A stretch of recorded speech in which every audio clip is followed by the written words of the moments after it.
Iya, selamat datang kembali ke Preachers Profiles. Kita hari ini episode 3 ya.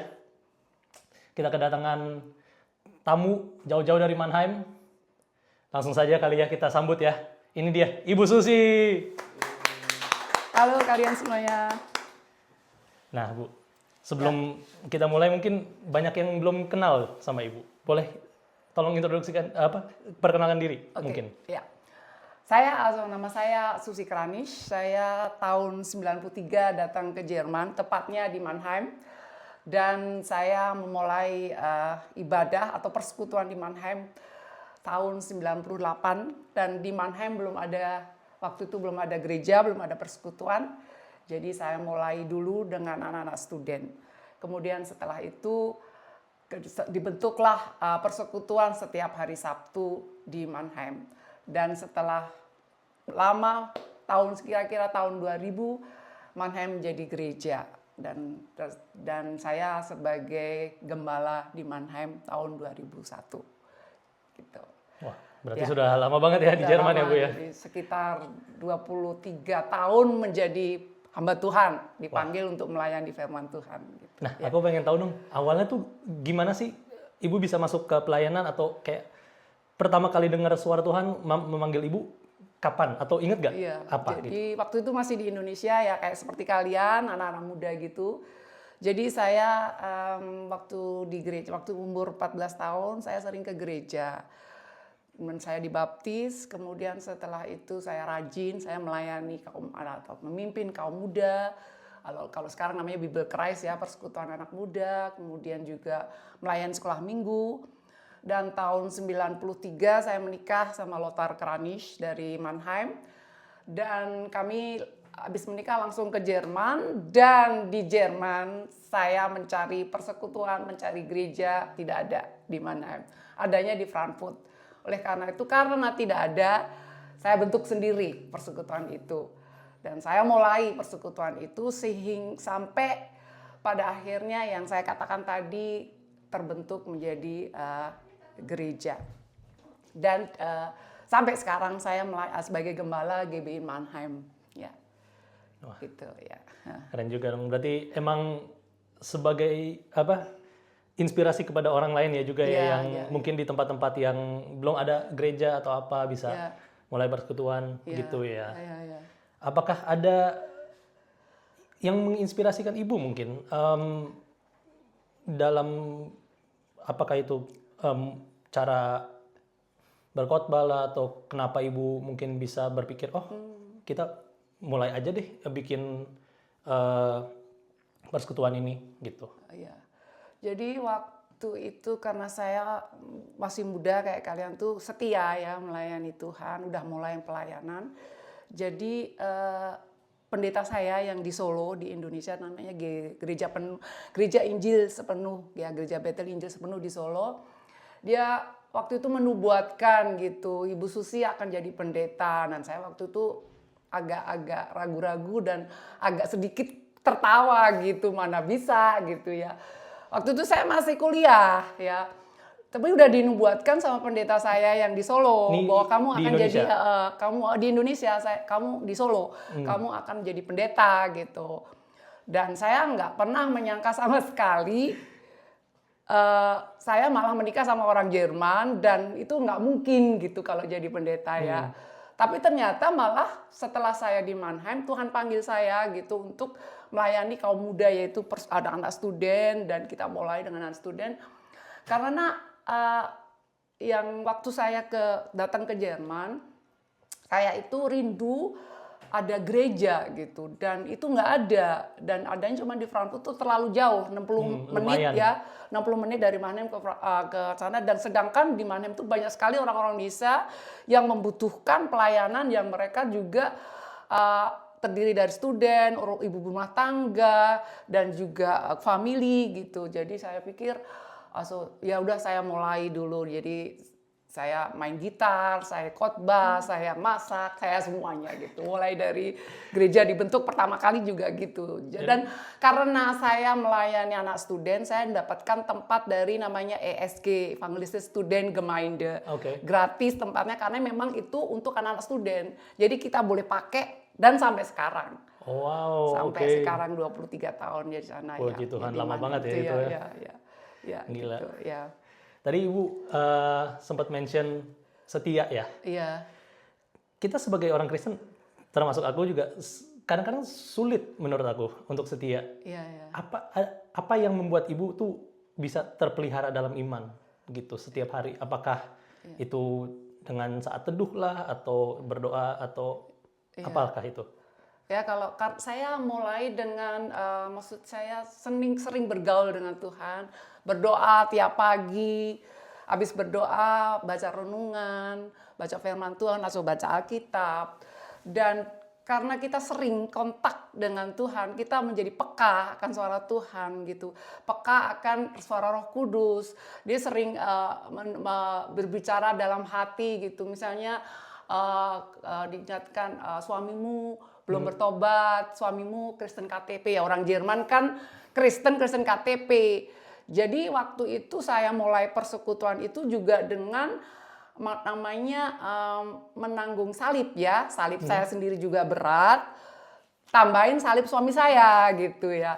Tapi saya berdoa tiap malam, saya berdoa, Tuhan, saya percaya kalau Engkau angkat saya menjadi hamba-Mu, Engkau juga akan panggil dia. Karena kan nggak mungkin serumah satu, memang percaya tapi dia nggak kayak kita lah, belum percaya banget jadi Kristen KTP.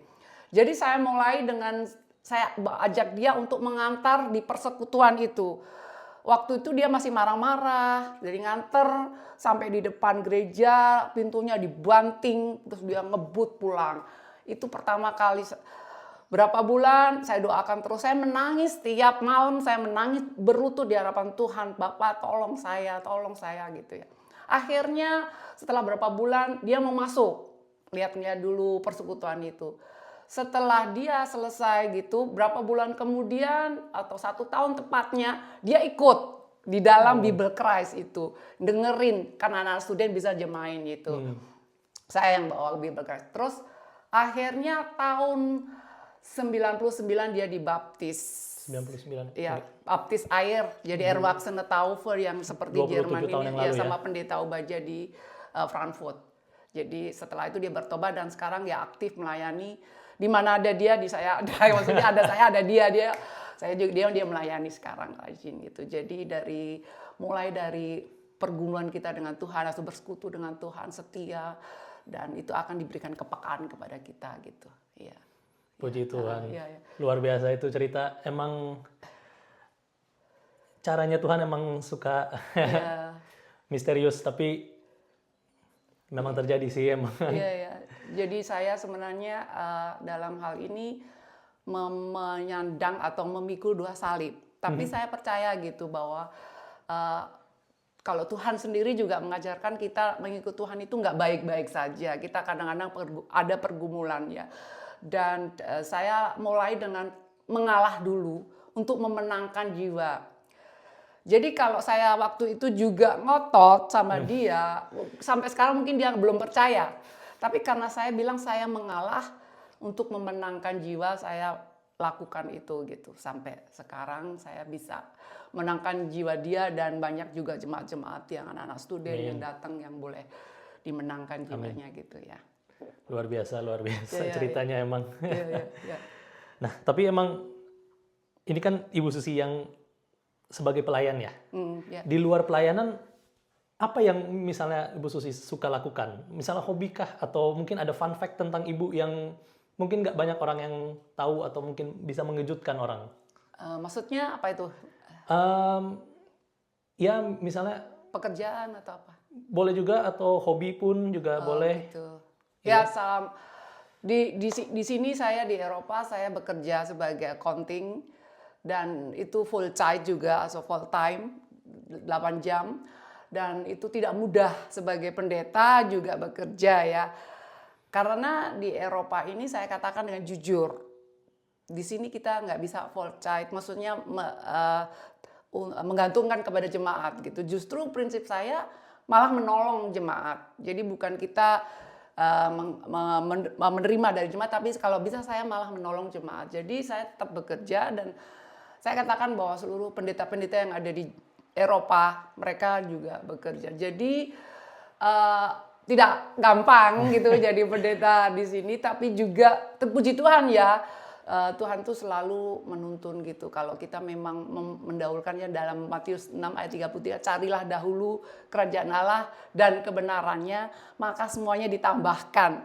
Dan saya percaya gitu, kalau saya prioritaskan Tuhan dan semuanya itu pasti mengikuti. Jadi kita jangan cari berkat, tapi berkat yang mengikuti kita gitu. Amin. Kan biasanya orang kan cari yang di dunia dulu. Betul. Nah itu terbalik gitu. Saya sarankan kepada kalian semua ya, anak-anak muda juga, keluarga-keluarga, tolong prioritaskan Tuhan dulu ya. Jadi Tuhanlah yang nomor satu, dan itu pasti Tuhan lihat kan hati kita, lihat pelayanan kita, Dia lihat kesungguhan hati kita ya. Itulah yang menjadi prinsip saya untuk selalu fokus dulu kepada Tuhan gitu. Nah, Ibu kan tadi bilang Ibu kerja full time terus juga menjadi gembala Tuhan. Iya. Pasti capek nggak sih? Mungkin secara mental atau secara fisik pun kadang-kadang capek kan ya? Iya. Apa yang membuat Ibu tuh tetap terus jalan, terus melakukan ini semua walaupun emang capek? Iya. Ya memang jujur ya, saya katakan memang terlalu capek, apalagi menyiapkan khotbah untuk setiap minggu. Dan saya selalu, sebelum saya menyiapkan khotbah, saya selalu bilang, Tuhan, kalau Engkau yang memimpin saya nggak mau saya yang khotbah, jadi kamu yang khotbah Tuhan. Kalau kamu nggak khotbah, mendingan saya duduk. Saya selalu bilang gitu. Jadi biarlah kalau Engkau yang khotbah, ya maksudnya Tuhan pakai saya, itu pasti banyak jiwa-jiwa yang bertobat, banyak jiwa-jiwa yang dipulihkan. Tapi kalau khotbah untuk kemampuan saya bikin-bikin, itu nggak akan membuat jemaat itu mendapatkan berkat gitu. Jadi saya selalu bilang, Tuhan, kalau Engkau berkati jemaat dengan khotbah yang Kau siapkan, saya juga rindu diberkati gitu. Jadi itu prinsip saya selalu sebelum saya mengambil tema, misalnya tema tahunan untuk Mannheim gitu ya. Itu tahun sebelumnya saya sudah doakan, Tuhan mau dibawa kemana jemaatmu, mau dikasih tema apa untuk tahun depan gitu ya. Jadi dan itu Tuhan akan kasih gitu, karena kita minta ya di dalam Matius 7 kan, mintalah akan diberikan, carilah maka akan dapat, ketoklah maka akan dibuka kan. Nah, kalau kita minta, apalagi ini hubungan dengan kelanjutan atau cukunf daripada gerejanya di Mannheim, pasti Tuhan kasih. Dan itulah yang membuat saya itu tidak pernah putus asa, tidak pernah merasa capek, karena saya lihat bahwa saya ini hanya hamba gitu, dan Tuhan lebih capek lagi dulu waktu zaman Dia melayani murid-muridnya ya. Dia lebih hebat lagi daripada saya, dan saya ini sekarang udah enak, maksudnya dibandingkan dengan dahulu gitu. Jadi prinsip saya cuman, Tuhan, saya hamba gitu ya. Saya angkat tangan dan Kau yang turun tangan gitu ya. Kalau kita turun tangan, Dia angkat tangan kan. Yeah. Saya selalu bilang sama jemaat, jangan sekali-kali kamu turun tangan. Kalau kamu turun tangan, Dia angkat tangan. Jadi mendingan kita angkat tangan aja, Tuhan yang turun tangan. Kalau kita lakukan tugas kita, pasti Dia juga lakukan tugas Dia kan. Betul. Jadi kita juga untuk melayani Dia kok gitu ya. Itu gitu. Oh itu kayaknya quotes of the day itu ya. Iya. Kalau tadi sekali lagi, kalau kita turun tangan, Dia Tuhan yang angkat tangan. Wah, kalau kita nggak mau dong gitu. Iya, nggak mau dong. Mendingan kita angkat tangan, Tuhan yang turun tangan. Betul. Karena kalau Tuhan yang turun tangan, pasti hasilnya pasti juga baik dan terbaik ya. Kalau kita yang turun tangan, belum tentu hasilnya itu maksimal atau bagus atau menyenangkan hati Tuhan ya kan. Iya itu. Wah, luar biasa emang. Iya.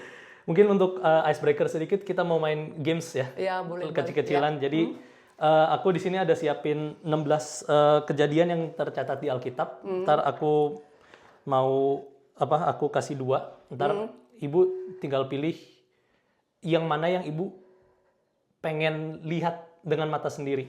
Oh gitu ya. Kalau bisa gitu. Jadi kita coba dulu ya. Ya. Misalnya, apakah Ibu mending melihat penciptaan dunia atau saat Nuh dan baterainya saat air bah? Lebih tertarik penciptaan dunia karena Penciptaan itu peristiwa dunia. yang ajaib dan luar biasa itu ya. Ya.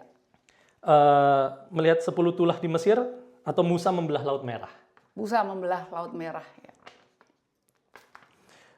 Daud mengalahkan Goliat atau Salomo membangun bait suci?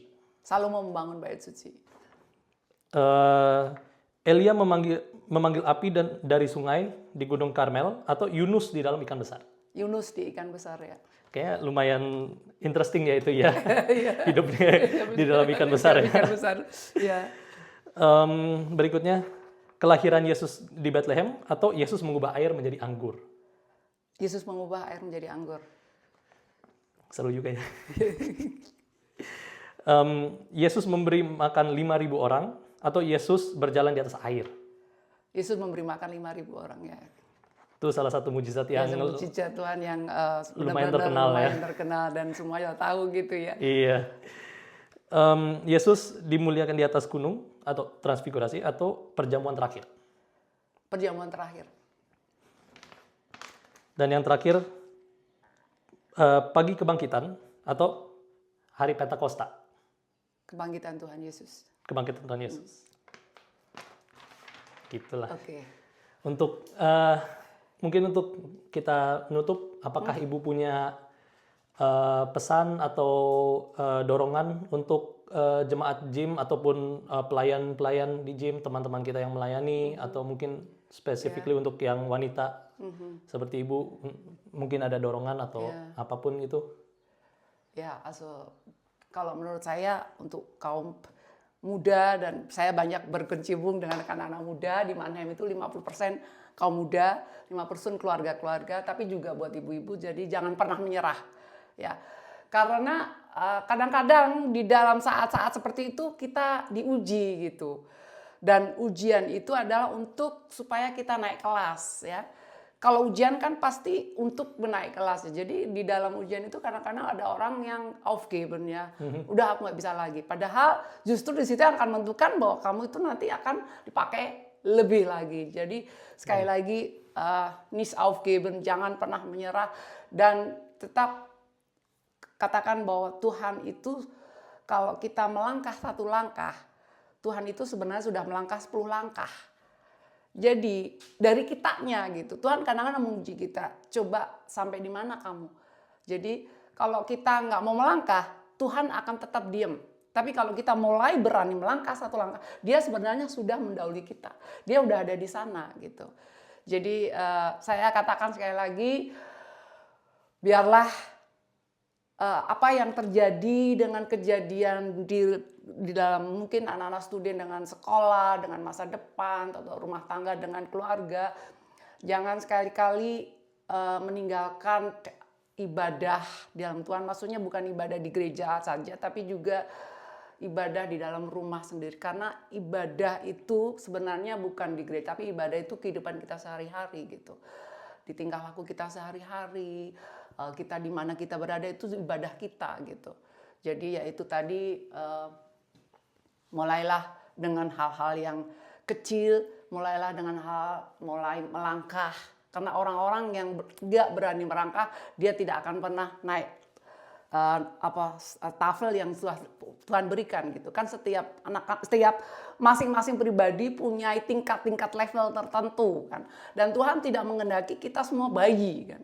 Dia pengen kita itu dewasa gitu. Nah, kalau bayi terus dia tidak akan pernah bertumbuh menjadi dewasa. Bagaimana dia akan bisa melayani keluarga kalau dia sendiri belum bisa mengubah diri. Jadi prinsip saya selalu gini, saya bisa mengubah si A kalau saya sendiri sudah berubah.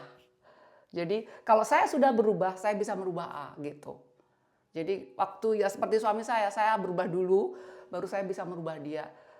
Jangan ngomong-ngomong dia nggak pernah bisa, tapi kamu sendiri juga nggak pernah berubah gitu. Jadi itulah ya prinsipnya juga. Jadi gitu ya. Harus mulai dari kita sendiri gitu. Begitu. Mulailah melangkah, mulailah berdoa, mulailah rajin, mulailah pelayan dari kita gitu.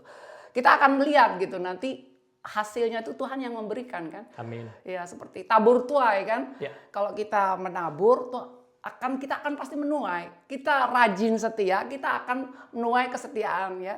Kita rajin murah hati itu kita akan menuai kemurahan. Amin. Ya itu ya. Begitu. Ya. Terima kasih Bu. Aja, ya, okay. Terima kasih sudah meluangkan waktu ngobrol sama kita ya, menceritakan sedikit tentang Ibu dan mengasih motivasi. Yes, ini sudah selesai episode 3 dengan Bu Susi. Sampai jumpa di episode berikutnya ya. Dadah. Tuhan berkati.